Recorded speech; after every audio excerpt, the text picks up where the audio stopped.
Chapter 1, Cell, a Unit of Life. Hey guys, hello and again welcome to my channel Anshani's Solutions, and I am Anshika, and today I'm gonna teach you Surgeon Biology ICSE class 9th. So आज हम इसको start करने वाले हैं. हमारा first chapter आएगा इसमें Cell, a Unit of Life. Chapter 1, Cell, a Unit of Life. तो चलिए अब हम इस चैप्टर को स्टार्ट करते हैं. हमें इस चैप्टर में क्या क्या पढ़ने को मिलेगा पहले तो हम ये देख लेते हैं. इसमें हम पढ़ेंगे सबसे पहले cell a unit of life, मतलब ये बताना कि सेल लाइफ की एक यूनिट होती है. Cells have certain characteristics, cells की कैरेक्टरिस्टिक्स, सेल की डिस्कवरी, सेल की थ्योरी, सेल के फीचर्स, उनका साइज, नंबर एंड शेप, और सेल कितने ज़्यादा how numerous they are, how small और लार्ज दे आर, उनकी स्ट्रक्चरल ऑर्गेनाइजेशन, सेल मेम्ब्रेन और plasma membrane, cell wall, nucleus, protoplasm, prokaryotic and eukaryotic cells, prokaryotic cells, eukaryotic cells, general characteristics, plant cells and animal cells. तो चलिए अब हम start करते हैं. All living organisms are made up of variety of body parts. Plants have roots, leaves, flowers, fruits, wood, etc. and bones, flesh, blood, nerves, etc. are present in animals. Though these parts look very different, they have one common feature. They are all composed of tiny units called cells. However, many living organisms such as bacteria, amoeba, paramecium, chlamydophora, etc. are formed of only one cell. That means जिसका मतलब है that means जो सारे living organisms होते हैं उनके पास variety of body parts होते हैं, जैसे कि प्लांट्स की होती हैं roots, leaves, flowers, fruits, wood etcetera, और एनिमल्स के होते हैं bones, flesh, wood, nerves etcetera. लेकिन फिर भी इन सभी सारे पार्ट डिफरेंट दिखते हैं, पर इनके पास एक कॉमन फीचर होता है कि सब छोटी छोटी यूनिट से बने होते हैं, टाइनी यूनिट से, जिनको हम कहते हैं सेल्स. जिनको हम क्या कहते हैं? सेल्स.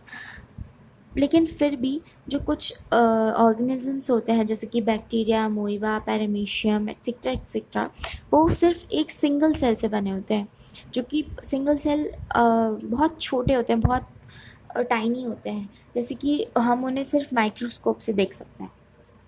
तो सेल को हम यूनिट ऑफ लाइफ क्यों कहते हैं?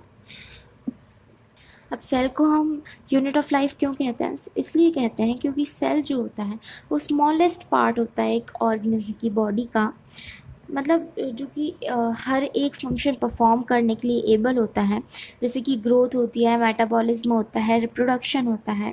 हर एक ऑर्गन जो कि एक लिविंग बीइंग में होता है वो hundreds of thousands of cells से बना होता है, और हर एक फंक्शन जो कि परफॉर्म करता है एक ऑर्गेनिज्म वो अल्टीमेटली मतलब इनडायरेक्टली वो आउटकम एक सिंगल सेल का ही होता है.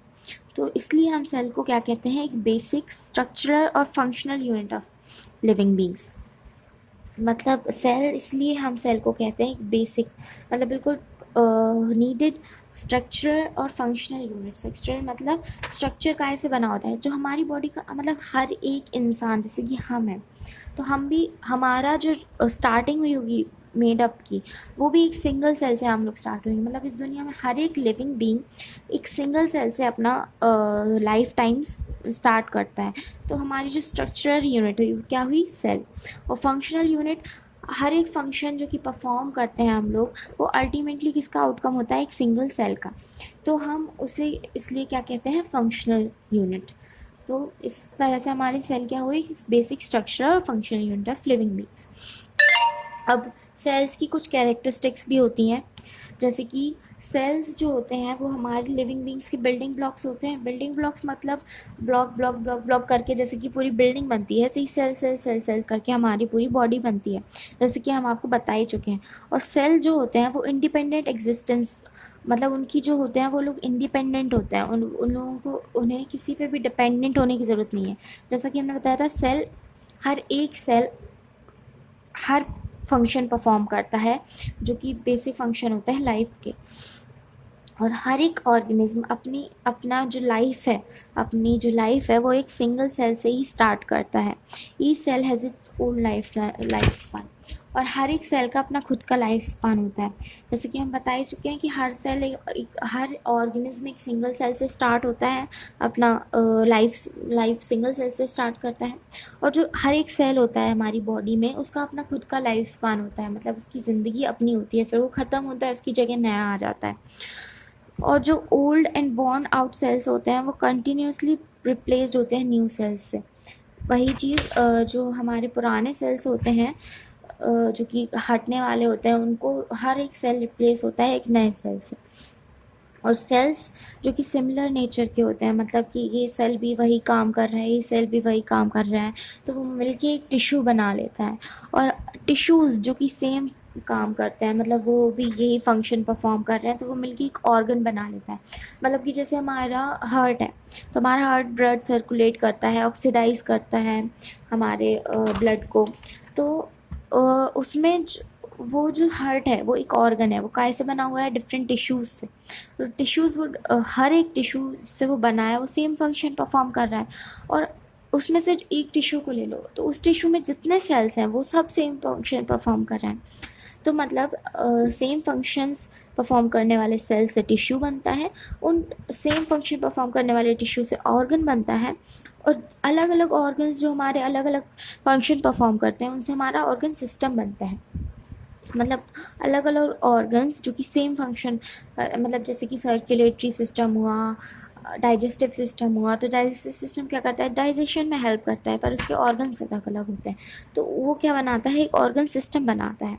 और वो जो और अलग अलग ऑर्गन सिस्टम्स होते हैं, कोई किसी चीज़ में, कोई किसी चीज़ में, वो मिलके एक ऑर्गेनिज्म बनाते हैं। ऑलराइट। और हम थोड़ा सा इस पे भी देख लेते हैं, साइटोलॉजी क्या होती है, हमारी ब्रांच होती है सेल्स की। और सेल बायोलॉजी क्या होती है, स्टडी होती है सेल्स की। अब इसके बाद हम आते हैं डिस्कवरी ऑफ सेल्स। जो सेल की डिस्कवरी की थी, सेल की जो डिस्कवरी हुई थी वो हुई थी 1665 में, जो कि की थी रॉबर्ट हुक ने। रॉबर्ट हुक ने अपने खुद का एक माइक्रोस्कोप बनाया था घर पे, रफ माइक्रोस्कोप। और उसने एक कॉर्क की स्लाइस ली थी जिस पे उसने जूम किया था, तो उसे ये हनी कॉम्ब जैसा ये आपको दिख रहा होगा स्ट्रक्चर, ये स्ट्रक्चर दिखा था। ये स्ट्रक्चर क्या है, सेल्स हैं हमारे। उन्होंने जो ये थे डिस्कवरर रॉबर्ट हुक, उन्होंने अपने घर पे बनाया था एक माइक्रोस्कोप, जिससे उन्होंने ये कंपार्टमेंट्स जो हनी कॉम्ब जैसे लगते हैं उन्हें ढूंढा था। और ये कंपार्टमेंट्स क्या है, सेल्स हैं। इन्हें हमने क्या नेम किया है, सेल्स। अब ये जो है मतलब ये जो उन्होंने ढूंढा, ये सब कब हुआ था, 1665 में। तो सेल की डिस्कवरी कब हुई थी, 1665 में, राइट। पर ये जो कुछ भी इन्होंने किया था, ये काय पे किया था, डेड पार्ट पे। मतलब ये जो सेल्स थे ये डेड सेल्स थे। हमेशा याद रखना, ये डिस्कवरी कहाँ से हुई थी, डेड सेल्स और लिविंग सेल्स, ये हुए थे डेड सेल्स से। ये होता है इन्वेंशन ऑफ माइक्रोस्कोप, अलग अलग वो दिया हुआ है आपको। इसके बाद आती है सेल थ्योरी। तो सेल थ्योरी किस किसने दी थी, एक जर्मन के बॉटनिस्ट थे जिनका नाम क्या था, एम जी स्केल्टन, 1838 में। और जो जर्मन जूलॉजिस्ट थे जिनका नाम था थियोडर स्पान, उन्होंने तो 1839 में एक फॉर्मुलेटेड सेल थ्योरी, एक सेल थ्योरी को फॉर्मुलेट किया था प्लांट्स और एनिमल्स के लिए, दोनों के लिए। अब 1885 में क्या हुआ, एक जर्मन फिजियोलॉजिस्ट थे जो कि रुडोल्फ वर्जियो था जिनका नाम, उन्होंने एक फ्रेज दिया था, ओमनिस सेल्यूला ई सेल्यूला, जिसका मतलब क्या होता है, हर एक सेल अराइज होता है एक प्री एग्जिस्टिंग सेल से। मतलब जो एक सेल, आपको न्यू सेल जो बॉर्न हुआ, वो अराइज कहाँ से होगा, प्री एग्जिस्टिंग सेल से। तो ये वाली जो थ्योरी थी ये दी थी रुडोल्फ वर्जियो ने, और ये भी बाद में ऐड हो गई थी सेल थ्योरी में। तो ये प्रिंसिपल भी सेल थ्योरी में ऐड हो गया था। अब हम देखते हैं सेल थ्योरी के फीचर्स क्या क्या थे। सेल जो क्या है, basic unit of structure, basic unit of structure plants and animals, और फंक्शन की भी बेसिक यूनिट है। क्योंकि ये मेटाबॉलिक रिएक्शंस जो होते हैं वो सारे एक सेल के अंदर होते हैं। अब ये स्ट्रक्चर और function unit I have already explained you कि क्यों है। उसके बाद cell is a unit of heredity as it contains hereditary material inside the nucleus. Cell जो है वो हेरिडिटी का यूनिट होता है। क्यों होता है, क्योंकि ये कंटेन करता है हेरिडिटरी मटेरियल्स को न्यूक्लियस में। उसके बाद जो हमारा पॉइंट है वो है जो कि इन्होंने दिया था रुडोल्फ वर्च्यू ने, जो कि ऐड हुआ था इसमें, ऑल सेल्स अराइज होते हैं प्री एग्जिस्टिंग सेल्स से। जैसे कि हमने बताया था all living organism are their life as a single cell. हर लिविंग ऑर्गेनिज्म अपनी लाइफ कैसे स्टार्ट करता है, एक सिंगल सेल के तौर पे। ये भी हमारा इसमें एडिट था। दस थ्योरी सिग्निफाइज, इसलिए ये theory signifies the structure and functional relationship among the diverse living forms from the bacteria to man. Okay, अब इसमें जो एक्सेप्शन है सेल थ्योरी में वो है वायरसेस। वायरसेस जैसे कि कोरोना वायरस निकल चुका है अभी। वायरसेस क्या होते हैं? वायरस को हम ऐसे डिस्क्राइब कर सकते हैं कि कनेक्टिंग लिंक है बिटवीन लिविंग और नॉन लिविंग। मतलब वो लिविंग भी है, नॉन लिविंग भी है।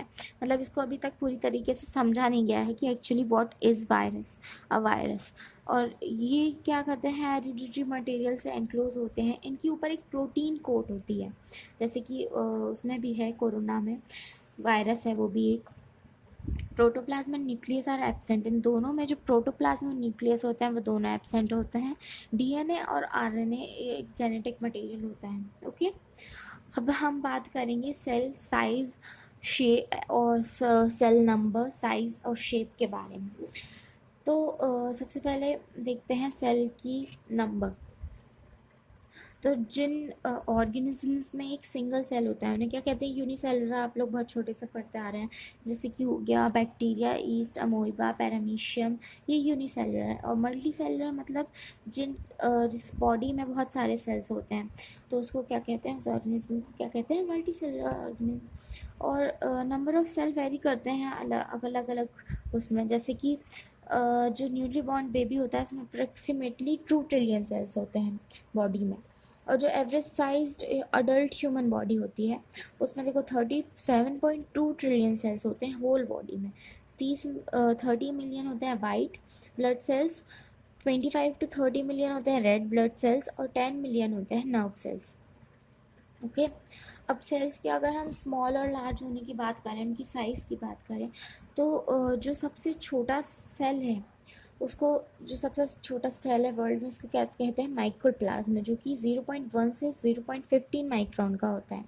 और जो लॉन्गेस्ट सेल होते हैं, मतलब जो लॉन्गेस्ट सेल होते हैं वो नर्व सेल्स होते हैं, जिन्हों वो 1 मीटर तक लॉन्ग होते हैं। लार्जेस्ट सेल्स जो होते हैं वो ऑस्ट्रिच एग्स में होते हैं। मतलब वो मेजर करते हैं कम से कम 170 मल्टीप्लाई 135 in डायमीटर, राइट। और अब जैसे अगर हम माइक्रोन की बात करें, जो सेल्स का वो रहता है वो माइक्रोन में काउंट किया जाता है, राइट। तो माइक्रोन क्या होता है, 1000 पार्ट होता है एक मिलीमीटर का। मीन्स मिलीमीटर का 1000 part, you know how imagine you can how small it is, right. Then shape की अगर हम बात करें तो इसका जो, अच्छा अच्छा फर्स्ट आपको ये बताते हैं कि जो स्मॉल साइज़ होता है सेल का वो ग्रेटर एफिशिएंसी प्रोवाइड करता है। मतलब कि जितना छोटा सेल का साइज़ होगा उतना लार्जर वो एरिया कवर करेगा। जैसे कि अगर हमने मान लिया, आपको ये मैथ्स में पढ़ा होगा आपने, टोटल सरफेस एरिया लें अगर हम एक क्यूब का, जिसके 4 मतलब 4 ये है, 4 विड्थ है, तो उसका जो निकलेगा वो निकलेगा 96 square centimetre total surface area. और अगर हम उसी सेम क्यूब को 2-2 सेंटीमीटर पे कट कर दें, 2-2 सेंटीमीटर ईच पे कट कर दें, तो 2 multiply by 6 multiply by 8 pieces होंगे उसके, तो कितना आएगा, 192 सेंटीमीटर स्क्वायर पर सेंटीमीटर। ओके, तो मतलब कि जितने छोटे सेल्स होंगे वो उतना लार्जर एरिया कवर करेंगे। तो अब हम देखते हैं एडवांटेजेस क्या होता है स्मॉलनेस ऑफ सेल्स के।